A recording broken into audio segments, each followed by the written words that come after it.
మైనటువంటి రూపాన్ని చూపించారు రామరావణ సంగ్రామంలో.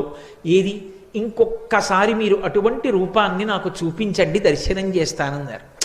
ఎప్పుడో జరిగిన రూపం ఇప్పుడు ఎందుకు లేవయా, ఊరుకో అన్నారు. కాదు కాదు, చూడవలసిందే.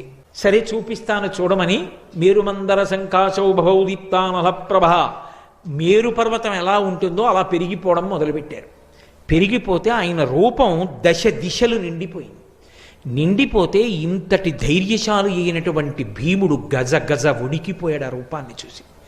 వణికిపోయి ఇక చూడలేక రెండు చేతులతో కళ్ళు మూసేసుకుని, అలా కళ్ళు మూసుకుని రెండు చేతులు ఎత్తి నమస్కారం చేసి, నేను చూడలేకపోతున్నాను ఈ రూపాన్ని, నాకు భయం వేస్తోంది, ఉపసంహారం చేసేయండి అన్నాడు.